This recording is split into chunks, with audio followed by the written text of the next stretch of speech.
Okay. Well, thanks everybody. It sounds like we have a good amount of people in the room, and I'm sure more people will join us throughout the night. So thank you so much for joining us for the Power of Stewardship. My name is Tessa O'Connell. I'm with the Natural Areas Conservancy. I'm the Communications and Public Outreach Manager at the NAC. In case you're new to our organization, the NAC is a New York City-based nonprofit. We work directly with the New York City Parks Department, or NYC Parks, to conserve and restore and really champion the 20,000 acres of natural area that exists throughout the 5 boroughs. We have a small but mighty team. We cover a variety of projects from forest management to CUNY internship programs or trail maintenance and stewardship and volunteer events, which we are here to talk to you all about tonight. Before we jump into the program, I just want to give a couple of housekeeping notes or rules of the road. So you have a chat. I see a lot of you guys are introducing yourselves, so that's great. Feel free to keep it coming. That's also a great place to put any of your questions throughout the evening as we dive into different topics. We will be holding a Q&A session at the end as well. So if we don't get to your question in the middle of the program, we will try to get to it at the end. I do want to also kind of give a shout out. The NAC has a lot of events going on in May and June and in April, a lot of virtual events. So feel free to check out our website, our event page at naturalareasnyc.org for more offerings in the coming months and weeks, and you can join us for another event. And of course, we need to give a special thank you to Con Edison. They are our sponsor for this event series. Without their support, we wouldn't be able to do this event. So we really appreciate their support and want to give them a special thanks. So without further ado, I want to just jump into this program. We're very excited to talk about stewardship in New York City's parks and natural areas. I'll stop talking and give the speakers space to introduce themselves and share where they're from and what they do for New York City's parks and nature. So Lindsay, you want to go? Great. Thanks so much, Tessa, for having me. I'm excited for the conversation. I'm Lindsay Campbell, and I'm a research social scientist with the US Forest Service. So I'm a human geographer, and I study the relationship of people to their environments. And I work here at a really special partnership called the New York City Urban Field Station, which is in collaboration with the Parks Department and the NAC. I work in research and development, so we don't own or manage the land, but we work to understand that whole network of public, civic, and private stewards that we'll talk about tonight. And as a social scientist, my work is doing surveys, interviews, focus groups, really trying to understand how those actors shape the urban environment. And we've been doing that for about 20 years, kind of treating New York City as a living laboratory where we can develop methods and tools and findings that we can then share with our growing national and international community of practice through urban field stations. And I'll share some of the insights from that research that's developed collaboratively with my colleagues here at the field station. So thanks for the opportunity. Nice. Nicole? Thank you. Hi, everybody. My name's Nicole Henderson Roy. I'm with the New York City Parks Department, and I currently act as the manager for the New York City Park Stewardship team. My staff, my dedicated team, also not too big, but doing a lot. We work with New Yorkers caring for street trees all throughout the city, in addition to natural areas all throughout our park system. You can find our staff essentially Tuesday through Saturday. If they are not out there working with volunteers, they're getting ready to work with volunteers to prepare them for the next event year round. We are rain, light snow, sunshine, all types of weather, all times of year. You wouldn't believe the sorts of activities, no matter what time, you can get folks out for and really stay engaged with what's going on in our system, in our park system. I'm really excited to talk to you all today. Incredibly so, the work and power of stewardship. I'm a native New Yorker, I'll say, born and bred in New York. The only time I have not lived outside of this fair city was a brief stint in Vermont. And so being able to come back to New York and connect our communities to opportunities to actively engage with street trees and in the forests and marshes all across the city is incredible. I am still amazed by what I see on a daily basis. I started my morning today at 8 a.m. Completing a planting project we just had at Pelham Bay Park, installing fence posts, spreading a light layer of mulch down over some seed that was taken from a nursery nearby. And then I came back for the afternoon planning what we were going to do next, ready to go again. So that's kind of the bread and butter of what I do, just because there's so many folks who are engaged and ready to get out there, and excited to talk about it more.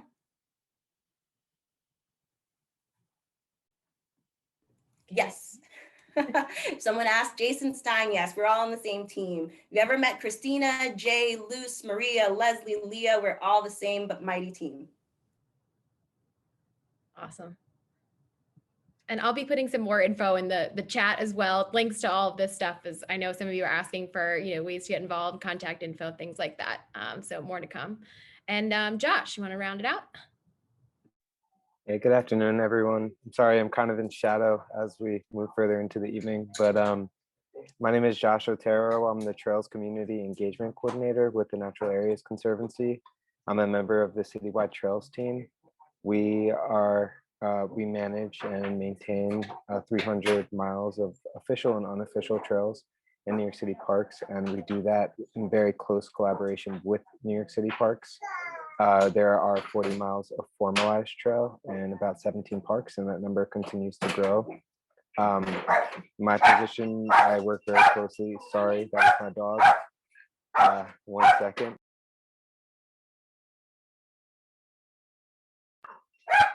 I live in New York City. As you can tell, I'm in a studio apartment, which is how that goes.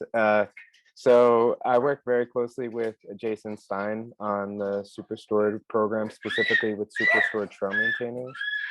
I train people on how to maintain trails, whether that be invasive removal along trail edges, corridor pruning, or trail restoration management.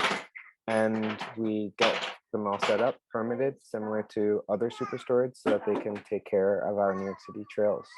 Also, community outreach is another thing that I am doing, which is just getting people out onto our trails, letting them know that there are trails in their neighborhoods that they may not have known of before, and connecting them to programming that is occurring on those trails. Pleasure to see you all. Oh yeah, and I really like that Nicole said what she was doing earlier today. I was in Forest Park earlier today. I was training a trail maintainer out there. He's pretty awesome. So it's, making sure that our natural areas and our trails are taken care of. Awesome. That's great. All right, so I think we can just jump right into the conversation. We have a list of some topics to go over, and then we will, start off with each speaker and then really open it up to a more broader conversation. So to start, my first question is for Lindsay. In 2019, your team hosted an exhibit at the Queens Museum called "Who Takes Care of New York?" It was great, and I just wonder if you could tell us a little bit more about that project for people on the call in case they didn't get a chance to get out there and see it. And I think try to answer quickly within as much time as you can take. But the question of who takes care of New York, who actually does take care of New York. Let's start there. Yeah, thanks. So that exhibit really tried to explore and answer the question, who takes care of New York, focusing on this topic of environmental stewardship.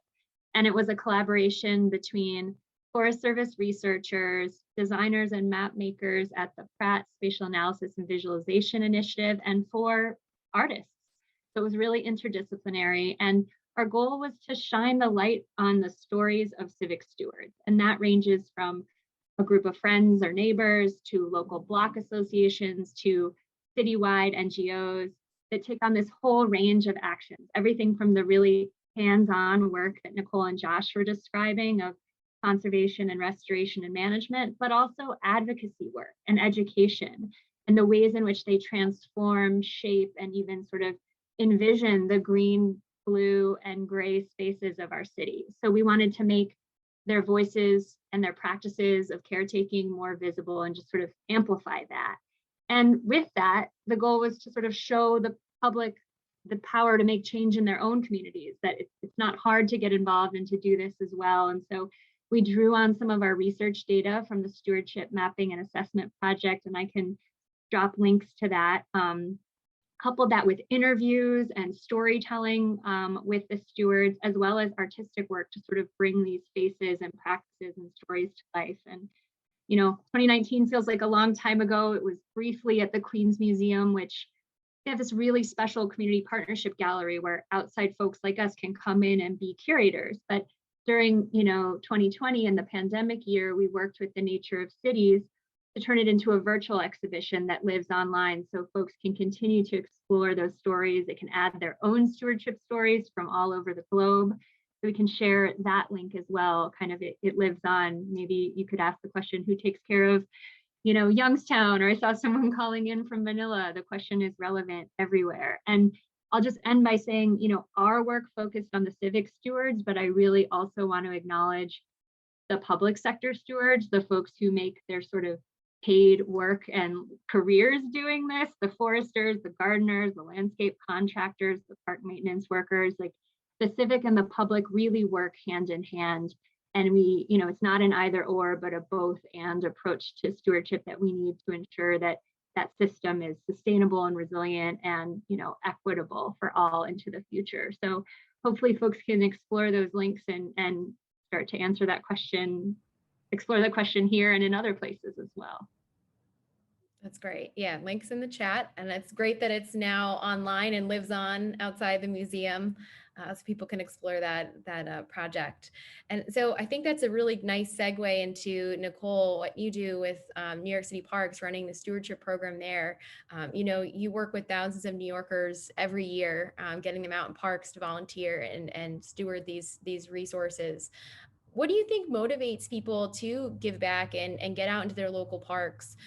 Especially, I know some of the sites that you guys hold events and work at are a little bit remote. They're, you know, in all 5 boroughs. They're not just in Central Park or Prospect Park. So through your work and meeting so many New Yorkers, what do you think really gets people excited about these kinds of events and giving back to their community? Really exciting question. I think that first part is just so easy and kind of joyful to say, and I think people care. Like, I think people have a genuine care, whether it's a care for the physical and the green environment, whether it's care to just like spend that morning outside with your daughter planting a tree, or your son cutting back some invasives. People really do care, and I think the proof is in the pudding. I think is the saying. In fact, the people are still out there, even with COVID, in like safe, manageable ways. Like, people are still seeking opportunities. Yes, we do care. Everyone cares.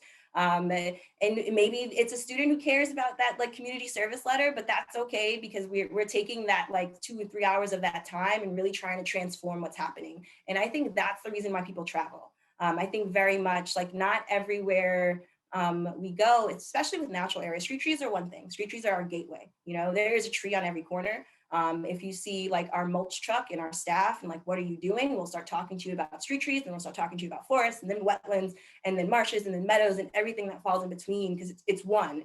You know, the city's like landscapes are as diverse as its people, and we should explore it. Like, I can remember like a 16-year-old taking the F train from like South Jamaica all the way to Coney Island. I had to get off for a snack break, but the trip was worth it. And like, our natural areas are just as much worth it. And we have our stewards who travel. Folks may be 2 buses and a train and may still have to call me because I need to pick them up, because maybe it was just like the wrong corner, because, you know, the areas are so unique, but they come. We will do a shuttle if it's a little bit complicated, because maybe it's this really cool trail closure or enclosed planting, and you know, you may never go back out there again, but I need to get you there for that day, and I need you to have that experience and then take it home and like talk with your family about it. So I think that's why people do it, is because they care. I think the beauty of what they see and what they experience once they get out there is why they come back again. So that's I'll stop.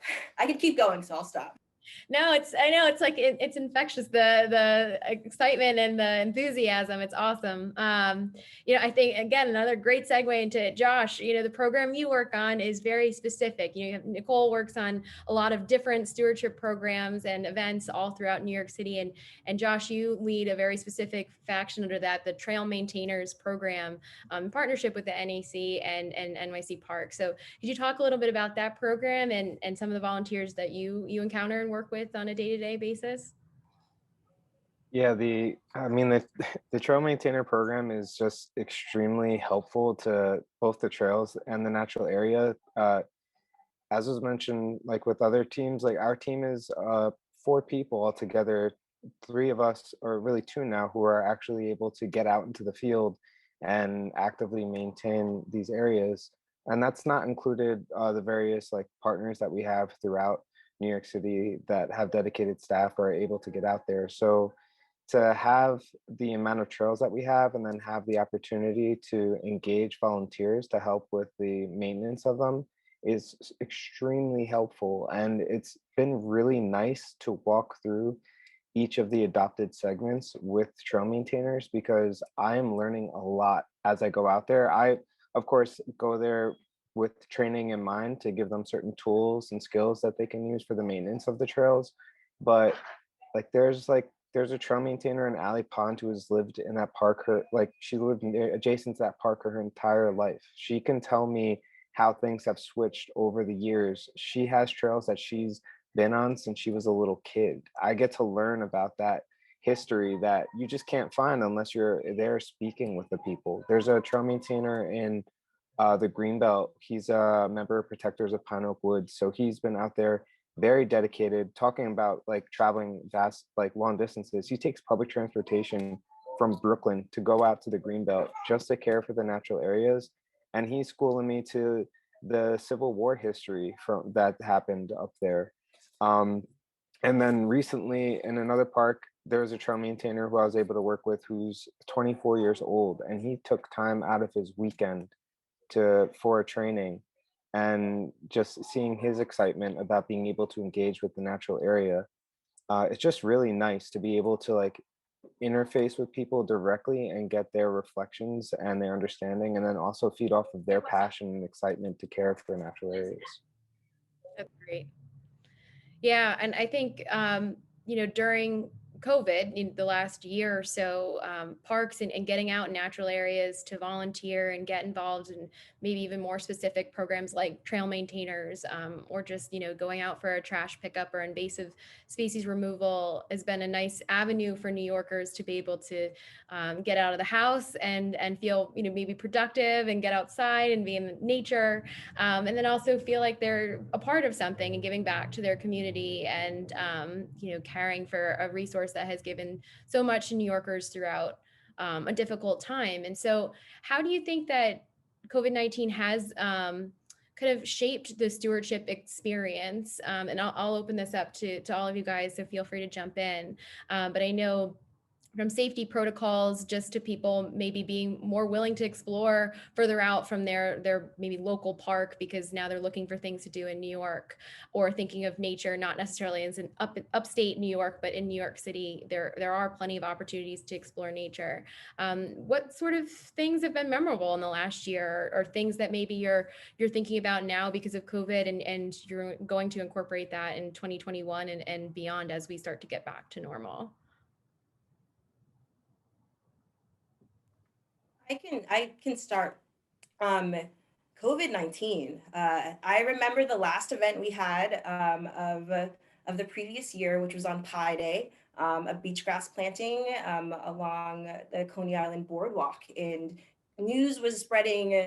Cities soon shut down, and that included volunteer events, and like that's my bread and butter. And so to kind of manage and figure out and staff safety. And then eventually, as we all kind of start putting the pieces back together about what it does mean to like move forward. Once information started becoming more regular about what protocols where we could potentially safely work with people. And we did get to a point in the summer where we were able to work again. And social distancing, 6 feet away, masks in place, screenings and then making sure that communication is really tight. And so I think COVID definitely, we had our processes in place and they were solid, and it was another layer. And then a lot of communication, because people wanted to be out. It'd be one thing if there wasn't interest and we were like, okay, we'll find something to do, but that wasn't the case. Emails were coming in, like there was still work to be done because people were in our natural areas, like in ways that we've never seen before, on trails, exploring forests that they may not have explored before because maybe the time, thinking of safety. And so we really worked to kind of manage those pieces. And it was empowering, just like as a New Yorker, like, you know, it's resilient upon resilient upon resilient. And this was another layer where we got to connect with people, do really valuable work, and then also figure out how to manage. And even some pieces went online. Our street tree care programs, you now can learn a lot of those tools and become a part of our network from an online webinar. Whereas before, a lot of those pieces were only in person, maybe like half a dozen people or so at a time or something like that. And so it really did kind of explore our opportunities and push us in like in connecting with people in different ways, but also like refining our craft to make sure it stayed safe. Yeah, I could just build on some of what Nicole laid out, because we spent a lot of the last year as researchers talking to civic stewards and public land managers, both here in the city, working on state lands and even working on national forest lands, and we found so many commonalities in the ways in which these public lands had to provide these vital services for sort of a demanding public. I think all of us sort of working in the greening field kind of knew the power of these spaces, but it became so apparent how crucial parks and open space are to physical health, mental health, social, emotional, even spiritual well-being. And so you saw just mass visitation increases kind of across the board, coupled with, in a lot of instances, frankly, major budget cuts and staff cuts. So then there were some issues around, really visible trash and just kind of keeping up with maintenance schedules. But at the same time, you saw really creative messaging, PSAs, volunteer efforts. It's unfortunate that some people had time to volunteer because they were unemployed or underemployed, but it's also a source of a lot of social meaning and community connection for folks. So you see this sort of whole shift in the system of stewardship that's kind of continuing to unfold, because this is not a single event. Like, we're not yet in the recovery stage. It's still going on. And while, we've figured out the safety protocols and how to be outside safely, we're still kind of reeling and adapting. And I've been really impressed with the ways in which civic stewards and public land managers have brought the best of kind of the virtual space, meetings like this, but also digital apps and tools, along with the kind of in-person, on-the-ground physical work of caring for place. Things like people saying, I'm going to adopt my block and I'm going to start taking care of trees there or cleaning up trash there. And so people are organizing both digitally and physically in ways that I just think COVID kind of supercharged that. And then, the last reflection, I think the COVID-19 pandemic happened as a twinned crisis along with the uprisings around racial injustice following the murder of George Floyd. And all of that, again, these issues and inequalities were pre-existing, but it shined a brighter light on the need for these spaces to be accessible, welcoming, inclusive of everyone. And I think that's been from the activists here to the city council to NGOs looking deeply at their boards. Like, we're saying, these green spaces are crucial resources and they have to, be cared for so that they can continue to serve that role for everyone. So lots of learning and, signs of transformation over the course of this long year. And we're still going, right? I feel like everything you just said, Lindsay, is like kind of the optimistic, well, there's obviously the gloom in there that we've been dealing with, but there's a lot of optimism just seeing the way that people have been activated. And like you brought up the point of some people getting out there because they may have been laid off or they're currently looking for work. I'm thinking of there's like one person in particular that comes to mind who is a trail maintainer and stewarding one of the parks, and that's kind of what happened with him. But he's also interested now in like the field of environmentalism. So it's giving him an opportunity to like explore more, and he gets really psyched about the work. So it's cool. He gets to engage in his community and be able to actively engage in the work. So although there's been a lot of shortfalls that have come from the pandemic and COVID and what we've been dealing with for the past year, there's also certain like opportunities that have presented themselves, and like natural areas also have just given people like opportunities to either explore the nature that we have around us or spend time with their families and be able to get out there. Like um there's a like there's like people who are stewarding areas that are adults, because you have to be an adult to be a super steward, but they are bringing their kids out there with them, and now their kids get to learn about native plant ecology, and that connection may not have happened prior to what's going on. And they're like there is definitely negative aspects that have come as well, and we have had to do like a big rethinking of like how are we going to be able to connect with everyone. And we had that, like, I know for me there was that period of time where I'm like trying to figure out the best way to engage with volunteers, and there's certain ways that even now I would like to engage but we can't. But the cool thing about like at least the super stored work that I appreciate is that there is that one-on-one component, or the smaller scale component, which allows for like direct engagement, and we get to be out in nature in a safe place and still have it, like gives a social aspect still, which is what natural areas I think also offer a lot during this time. Which just want to say shout out to spring. Thank goodness the weather's getting warmer out and we could all be able to get back out there. Amen to that. That's for sure. Well, let's shift gears a little bit and talk about the actual work of stewardship and volunteering. From maintaining trails, whether you're picking up trash in a coastline, removing invasive species and plants. How does this work actually contribute to the ecological health of our forests and wetlands and grasslands out in parks?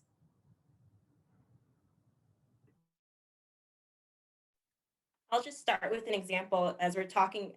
I have a short story that brings everything kind of back together. We just recently finished a couple of plantings in Coney Island Creek area. These plantings, the material it came from the Greenbelt Native Plant Center in Staten Island. We had volunteers join us for the plantings. We also had volunteers join us to prep the grass, which is kind of like shucking corn.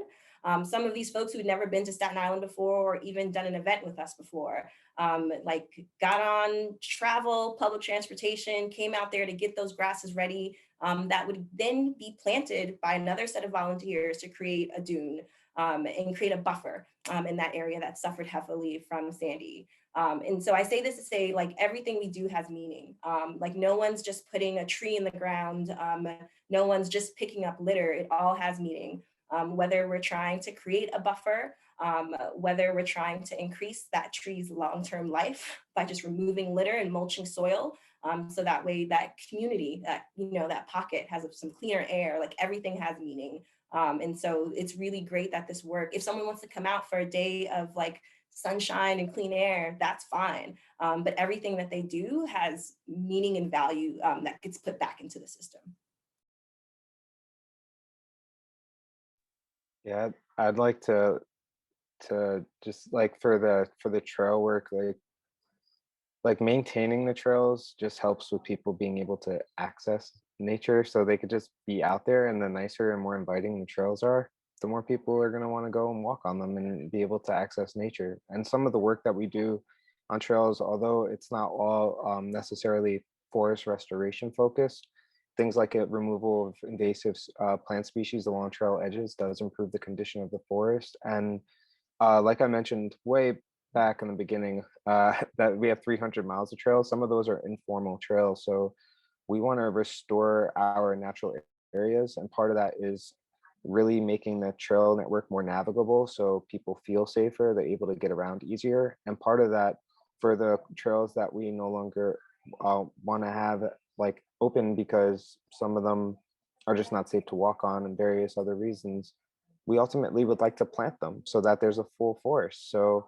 it helps us with the restoration efforts in that way. And a lot of those planting events end up being, we work with New York City Park Stewardship on them so that we can get people out there and let them get their hands in the dirt and get to learn more and be part of what we're doing.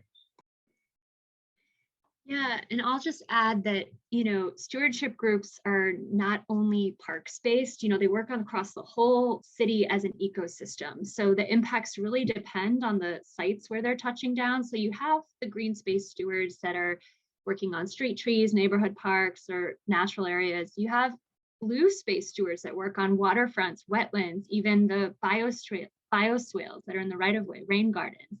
There's even some groups that work at the systems level, focusing on the food system, the waste system, the energy system. It's almost like you can name a part of the city's ecosystem, there is a steward for that, from green roofs to dog runs to courtyards to street ends. And so I think what they're providing is a really highly tailored caretaking that crosses it. It doesn't stop with just ownership. I don't own any open space. I'm a renter. So you can be a steward, a caretaker of the public realm, of private space, if someone says you can come in. And I think that's another really, powerful aspect of this work for us city dwellers. And also, Josh, you talked about your team is small and how stewards really add capacity to that. And that's really, really important. But I want to also emphasize that they're not only a labor force, they also help attune our decision makers to the sort of priorities, needs, and desires of communities, because we're not managing these resources in a vacuum. We're managing them as social ecological systems. So where folks sort of put their voice to the vision of a place, that also helps steer the sort of management, both on the social and the ecological side. So they're providing the hands-on work, but they're also providing a lot of that visionary work as well. Yeah. Well, I think that's a nice transition into my follow-up question is really kind of talking about the human side of stewardship. So, on the flip side, how do stewardship events really improve our own human well-being? How do they strengthen our communities and maybe even improve, mental states, release stress, that kind of thing? Yeah, I could just keep going on the point I was starting, which is that stewards are helping to sort of activate the urban environment so that it's providing multiple functions. We think a lot about how green infrastructure, blue infrastructure is performative, like it manages stormwater, but it's also social infrastructure. It's shaping the ways in which we interact with our neighbors, with the public, and they're creating the social meaning of those spaces. So I've talked to stewards that develop really novel programs and opportunities that bring these spaces to life and welcome new folks in who wouldn't necessarily otherwise come into this space. So it could be anything from a wellness fair to community yoga to community food pantries. And those programs and activities can, Nicole was talking about the street tree can be a gateway. Well, those programs can be a gateway as well. We've done some research about who does and doesn't go into natural areas. And sometimes people can have trepidation, particularly women, or in places where there's been crime. They might not necessarily feel comfortable to go into the woods. But if they've participated in a stewardship or an education event, they're more likely to go into those spaces. And lastly, through organizing with your neighbors, through doing the messy work of consensus building and decision making, people are essentially flexing their civic muscles. They're building up that social cohesion and capacity that's going to make us more resilient to sort of, the next disturbance that's going to come along. And I think in that way, the open space stewardship is just sort of a platform for being a better community organizer. Yeah, I think that's a really, really important component of stewardship is empowering communities for that very thing. Like, if we can give people the tools and then allow them to reach out to their communities and not just it's not just about pulling people in, but also about just getting the information out. Whether or not their friends come out to a natural area, they can still tell their friends what they saw. Or just for the youth, and especially there's a lot of Eagle Scout projects and scouts that are doing work to they for one, the scout program, just the more I get to know about it, they are doing some really, really cool stuff. But for us to be able to even help them with like youth empowerment, or like there was we had an event in Riverdale, and there's the kid, he must have been like 12 years old or something, and there's wild onions that are growing out of the ground. Just seeing the excitement of being able to pick a wild onion, rub your fingers together and smell it, like that's a really awesome like tactile way to be able to like get up close and personal with the environment. It's something that he can share back with his friends. um and I mean, for me personally, I find that like I could be like doing invasive work for a long time because it's super therapeutic and I don't really have to think about anything. And it's nice to be able to do that. And also like there's like a bunch of stewards who are like avid birders, or they do other activities in the natural area that are just like, I don't know, it's really cool. It's like they're pulling a lot of information and knowledge from the area and are engaging in various hobbies and things that they enjoy to do, which is like, that's a cool thing about trails too, is like there's so many different user types even on a trail for what people are using, not to mention like why they even went into the area to begin with. And it's just really nice to see the variety of people that get out there and just enjoy everything that natural area, like everything that to be offered from New York City and our park. I think my counterparts hit a lot of the big ones. Community organizing is just so, when we talk, if you learn, once you learn how to host a street tree care event, and that door knocking, that like talking to that person next door, setting up that table, ringing your council member, like there's so much more that translates to.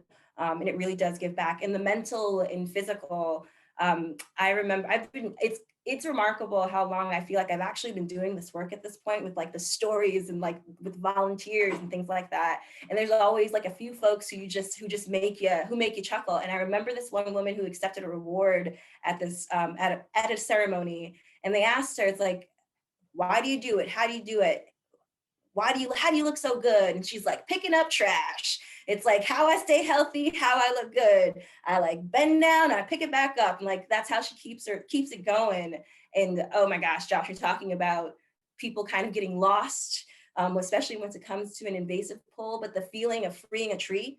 And like, that's such a crazy thing to say, but like once you come out with us in the field and like take and free a tree, especially if you maybe spend some time behind a keyboard and behind a desk, it is a whole nother sort of being to really kind of rescue a tree in a New York City forest. So the benefits, there are many benefits. Just help me add to the list. Well, I would say if you haven't gotten out with anybody on the panel here and done a volunteer event, you should be convinced now. It sounds like fun, has a lot of benefits, helps the natural areas, helps your own mental health and well-being. And so I think with that, what are some ways that New Yorkers can get involved this spring and summer? How can they get out into a New York City park, a natural area, and start rolling up their sleeves and getting involved? Like, who's first? I'll get it started. I think we have a link for the New York City Park Stewardship page. And so we'll definitely drop that in the chat box, and feel free to check out our website. And we add projects pretty much weekly. We try to plan out a month in advance.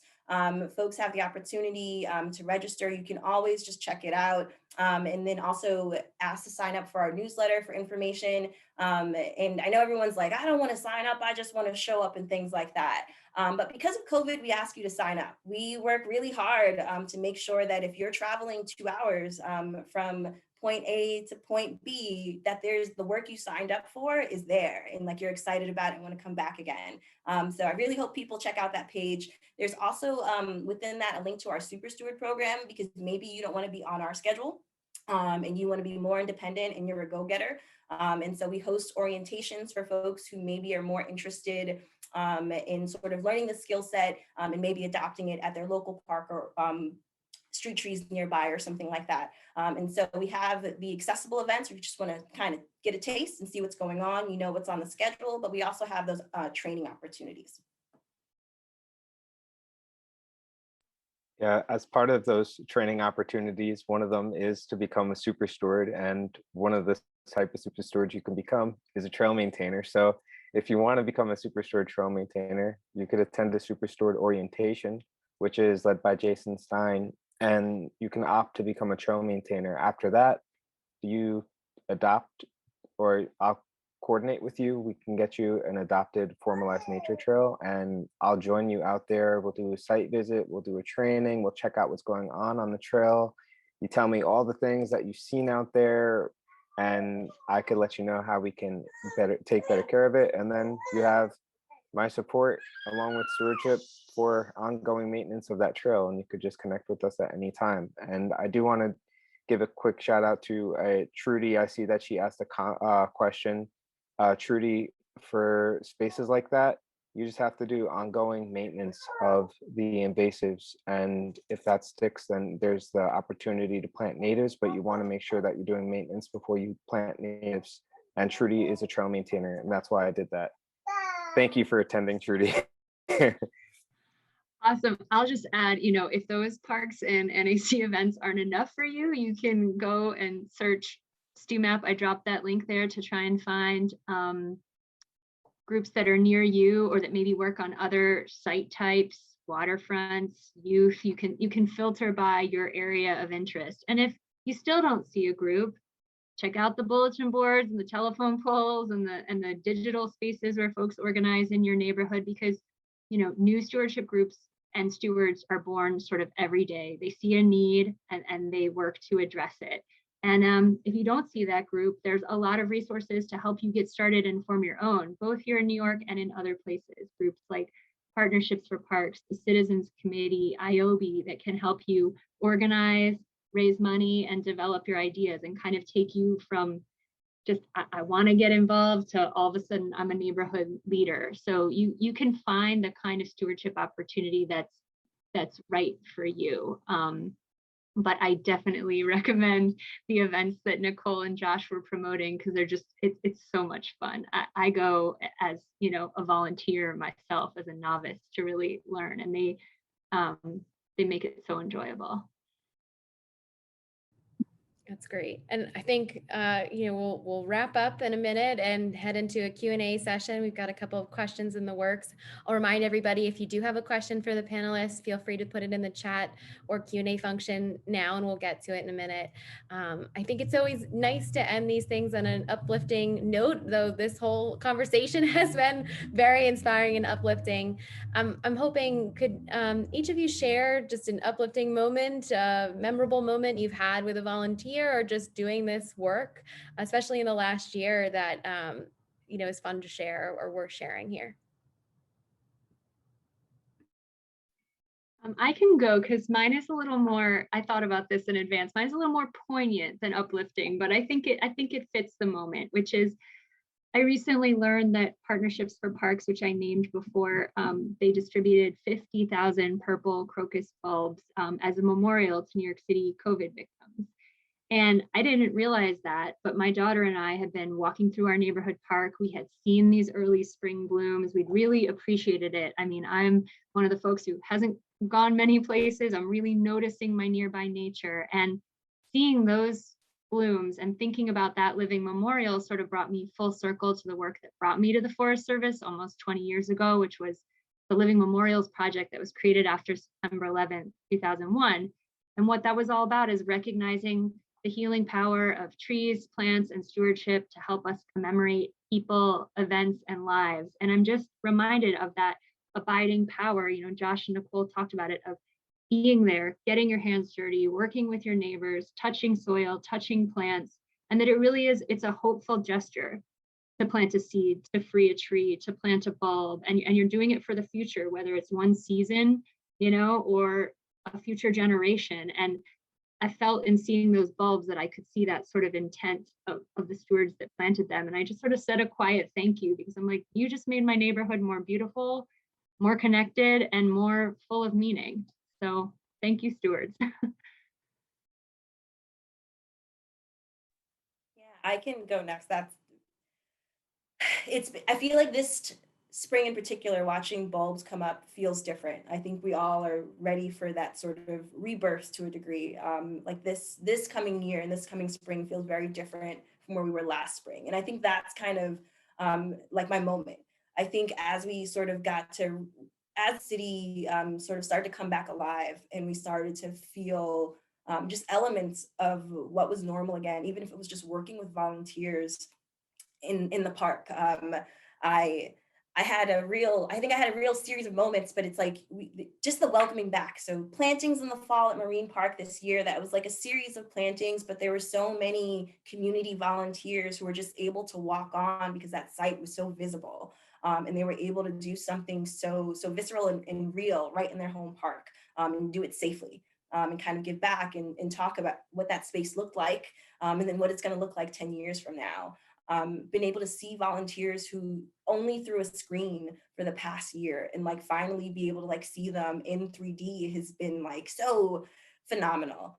Volunteer, like I was at Coney Island Creek a couple of weeks ago, and some folks we haven't gotten to see in a really long time, and just being present with them in the creek and the work that they've been trying to accomplish. And it's amazing. And I think that's what kind of keeps me moving, is just getting back to that kind of normalcy, even with COVID, and being able to really connect with people, especially after the past year.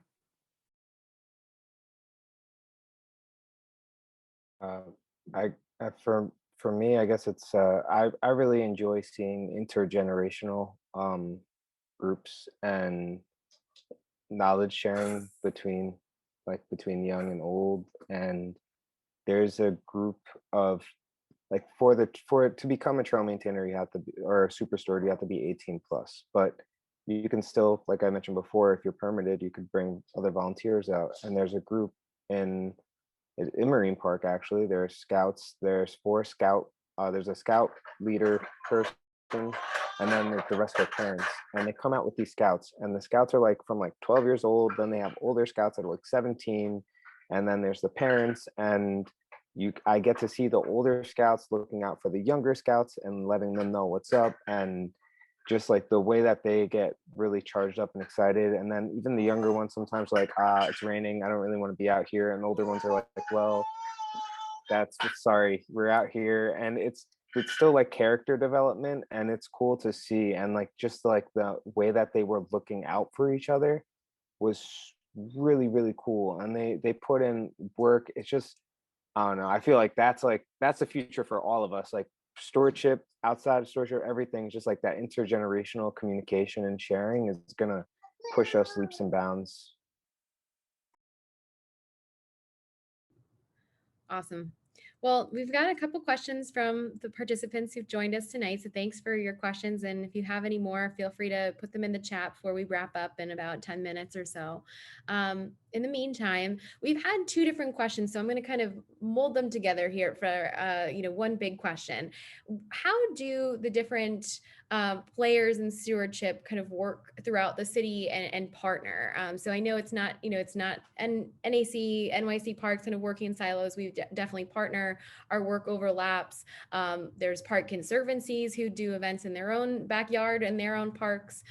So could you guys talk a little bit about the collaboration that goes on with the different groups? And I think from the technical side of things, it sounds like we have a few questions from attendees in terms of like where to go to learn about events. I know we've linked to the stewardship page, but where are some of like the main places that people could go to learn about kind of the recent work and maybe upcoming events that they could participate in? Yeah, I mean, understanding that kind of landscape of collaboration, or that what we call a system of stewardship, is a lot of what our research is about. And it's dynamic and it's changing, but it definitely involves tons of partnerships and lots of networks. It's almost hard to name all of them, but there are a number of groups that work citywide.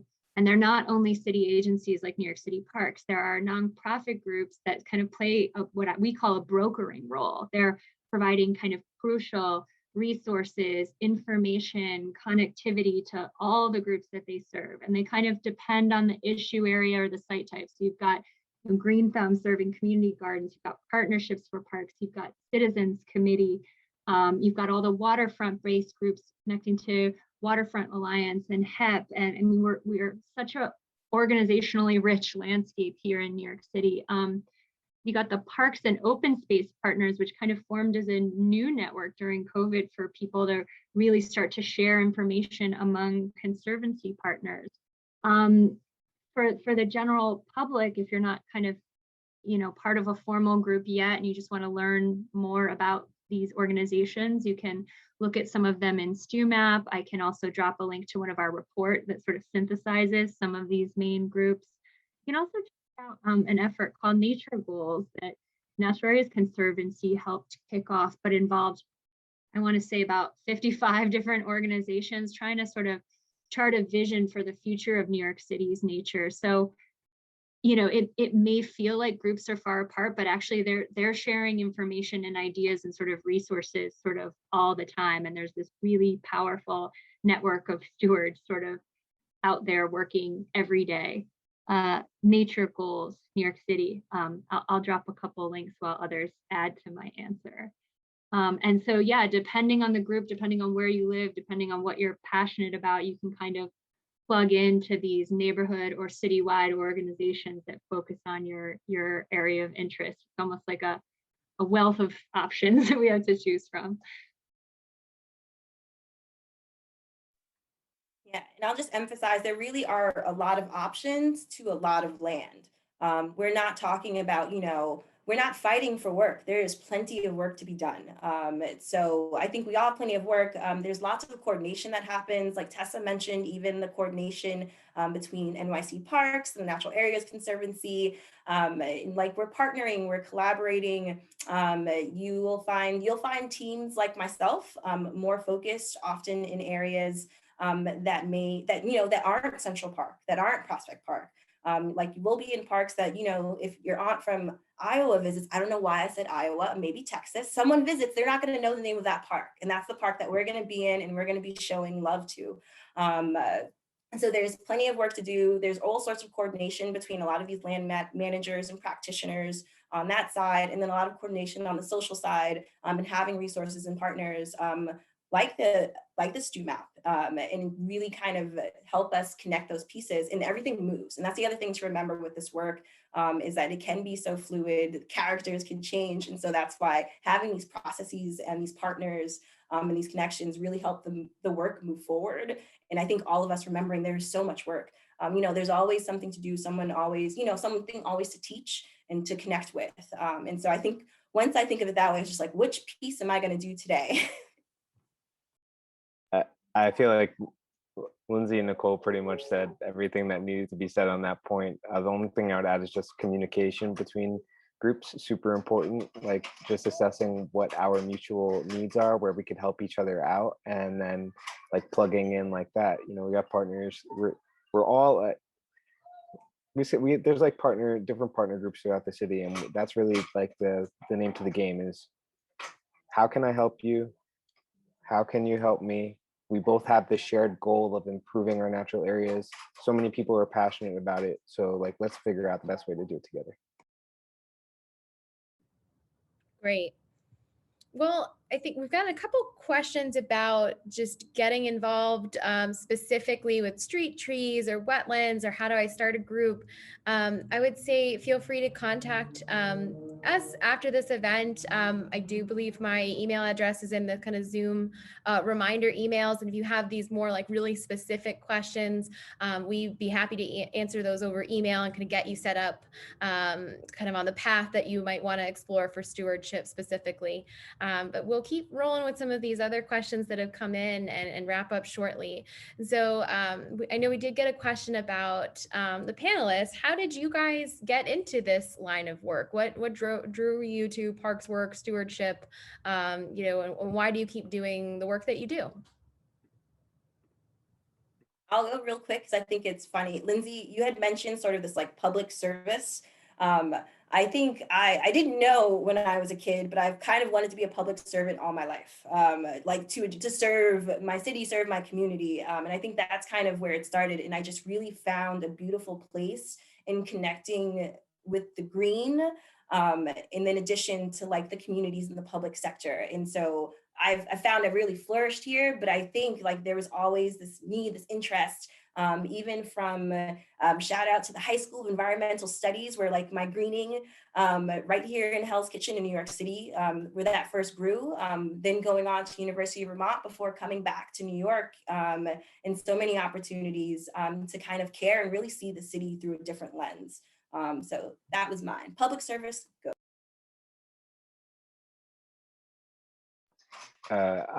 It's entirely by chance. I'm an English major, to be entirely transparent with you all. I don't even know how I ended up here, but I was doing like community organizing type work up where I went to college in New Paltz. I was really interested in social justice and specifically with dealing with like the carceral system and treatment of people of color.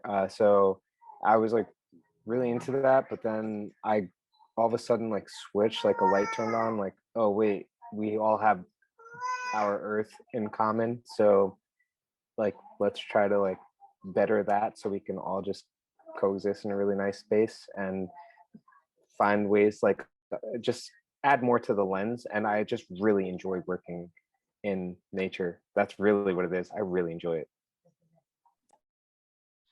Yeah, I've always been interested in people's relationships to their environment in cities, urban planning, and I've been really privileged to kind of stumble into this lifelong research career with the Forest Service. Like I said, I started in this really, we always say it was sort of the research project. We never wanted the Living Memorials project, but from that, sort of moment of devastation, I also sort of saw the power of stewardship, and I've seen it again and again, whether it was Hurricane Sandy or chronic disinvestment in communities, to right now in the COVID pandemic, like seeing the sort of power of stewardship and the ways in which people transform lives and landscapes. Like it's so affirming, and I feel honored to help sort of tell some of those stories. And I felt motivated to tell some of those stories to try and bring a little more equity and parity into the system, because some people's stories are more told and capture headlines and capture attention, and yet